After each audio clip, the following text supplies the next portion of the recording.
శంకర భగవత్పాదులు దక్షిణామూర్తి స్తోత్రం చేస్తూ నానాఛిద్రఘటోదరస్థిత మహాదీప ప్రభాభాస్వరం జ్ఞానం యస్యతు చక్షురాదికరణ ద్వారా బహిస్పందతే జానామీతి తమేవ భాంతమనుభాచ్యేతత్సమస్తం జగత్ తస్మై శ్రీ గురుమూర్తయే నమ ఇదం శ్రీ దక్షిణామూర్తయే అంటారు.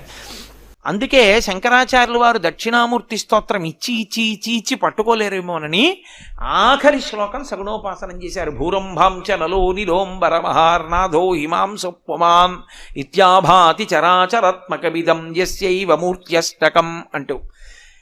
అయితే ఏమంటే మరి ఇవన్నీ కనపడుతున్నాయి కదా అంటే శంకరాచార్యులు వారు దీన్ని మొట్టమొదటి శ్లోకంలోనే ఈ మాయా సిద్ధాంతాన్ని అత్యద్భుతంగా తీసుకొచ్చారు. విశ్వందర్పణ దృశ్యమాన నగరీతుల్యం నిజాంతర్గతం పశ్యన్ ఆత్మని మాయయా బహిరివోద్భూతం యథా నిద్రయా యః సాక్షాత్కురుతే ప్రబోధ సమయే స్వాత్మానమేమాద్వయం. శంకర భగవత్పాదులు అన్నారు, ఏమండి ఇదిగో మాయ అంటారు ఏమిటండి? బల్ల కనబడుతోంది, మైకులు కనపడుతున్నాయి, నేను కనపడుతున్నాను, వాళ్ళు కనపడుతున్నారు, స్తంభాలు కనపడుతున్నాయి, పరదాలు కనపడుతున్నాయి, మాయ అంటారు ఏమిటి? ఉంది కదా విశ్వం అంటావా? విశ్వం బయట లేదు, నీలోనే ఉన్నది, బయట లేదు అన్నారు శంకరాచార్యులు గారు.